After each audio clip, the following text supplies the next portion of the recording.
নমস্কার বন্ধুরা, সরস্বতী কুকিং চ্যানেলে আপনাদের সবার স্বাগত। দেখুন, আজকে আমি এখানে নিয়েছি কাঁকড়া। এখানে সমুদ্রের বড় কাঁকড়াগুলো নিয়েছি আমি। এখানে 1 কিলো মতো কাঁকড়া আছে। তো আজকে কাঁকড়া দিয়ে আমি অন্যরকম একটা রেসিপি তৈরি করব। তার জন্য সবার প্রথমে আমি কাঁকড়ার ভিতরে দিয়ে দিলাম লবণ। এরপর দিয়ে দেব আমি হলুদ। তো লবণ হলুদটাকে আমি ভালো করে মিশিয়ে নেব।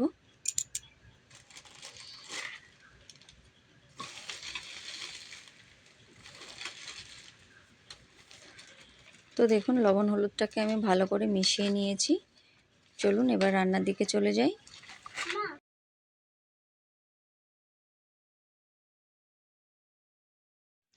তো এখানে আমি উনানে কড়াই বসিয়ে দিয়েছি, আর কড়াইয়ের ভিতর দিয়ে দেবো সর্ষের তেল। তেলটাকে আমি ভালো করে গরম করে নেব।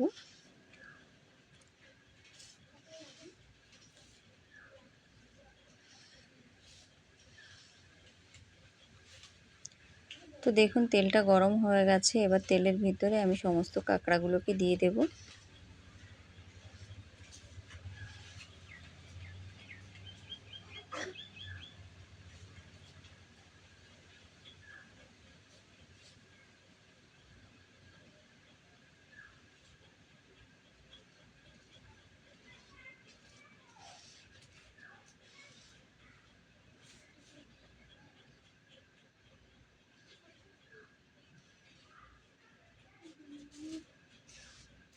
তো কাঁকড়াগুলোকে দিয়ে কিন্তু আমি ভালো করে নেড়েচেড়ে ভেজে নেব।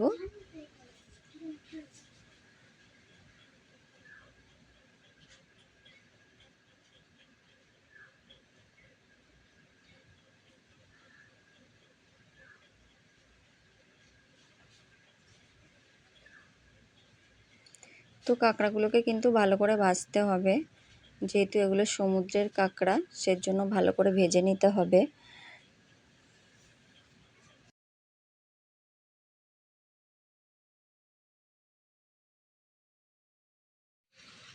তো দেখুন, এই যে কাঁকড়াগুলোকে আমি নেড়েচেড়ে ভালো করে ভেজে নিয়েছি।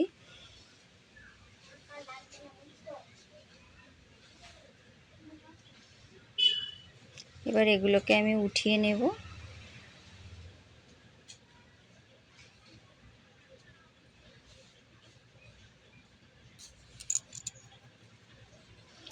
তো দেখুন, সমস্ত কাঁকড়াগুলোকে আমি উঠিয়ে নিয়েছি। আবার ওই একই কড়াইতে আমি দিয়ে দেবো কিছুটা সর্ষের তেল। তেলটা গরম হয়ে গেছে। তেলের ভিতর আমি দিয়ে দেব রসুন কুচি। রসুনটাকে দিয়ে আমি ভালো করে নেড়েচেড়ে ভেজে নেব।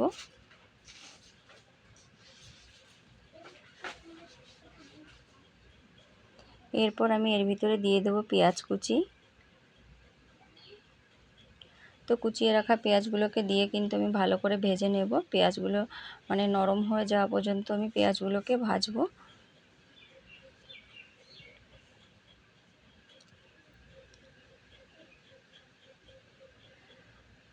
তো দেখুন, পেঁয়াজগুলোকে আমি ভালো করে ভেজে নিয়েছি।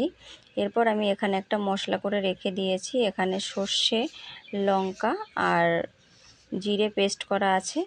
তো আমি সেটাই এর ভিতরে দিয়ে দিলাম। দিয়ে ভালো করে আমি ভেজে নেব মশলাটাকে।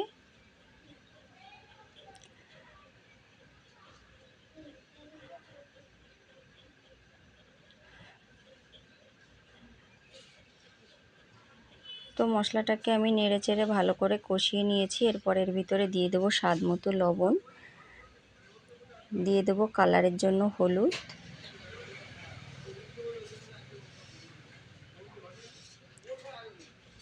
তো লবণ হলুদটাকে দিয়ে আমি আরেকটু ভেজে নেব। তো মশলার ভিতর আমি এখন দিয়ে দেব অল্প একটু জল, যাতে মশলাটা না পুড়ে যায়, সেই জন্য আমি জলটা দিয়েছি। দিয়ে ভালো করে নেড়েচেড়ে কিন্তু মশলাটাকে আরেকটু কষিয়ে নেব।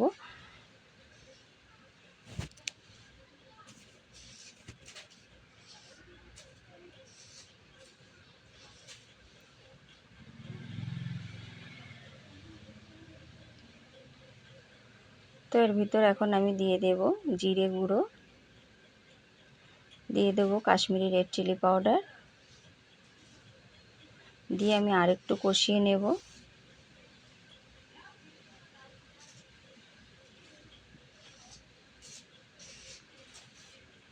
তো তো দেখুন মশলাটা কিন্তু কষানো হয়ে গেছে।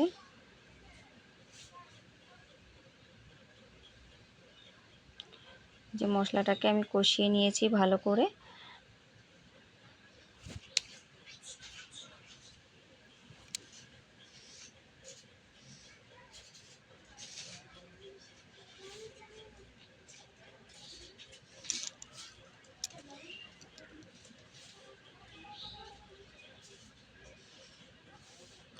এরপর আমি এর ভিতরে পরিমাণ মতন জল দিয়ে দেব।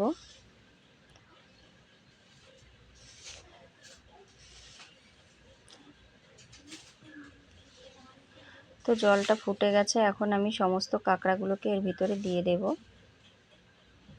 এরকমভাবে কাঁকড়া রান্না করলে কিন্তু খেতে ভীষণই ভালো লাগে।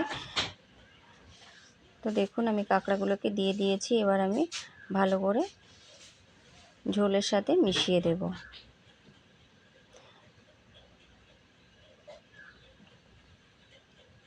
এবার আমি কিছুক্ষণ ফুটিয়ে নেব। তো দেখুন আমি মশলাটার সাথে ভালো করে ফুটিয়ে নিয়েছি। এরপর আমি এর ভিতরে দিয়ে দিলাম ধনেপাতা কুচি। তো ধনেপাতা কুচিটাকে দিয়ে আমি আরেকটু নেড়েচেড়ে ভালো করে মিশিয়ে নেব।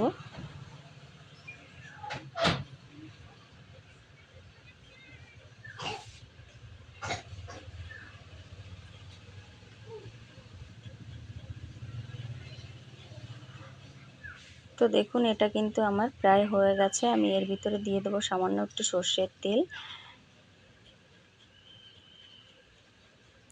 তেলটাকে দিয়ে আমি নাড়িয়ে চাড়িয়ে ভালো করে মিশিয়ে নেব।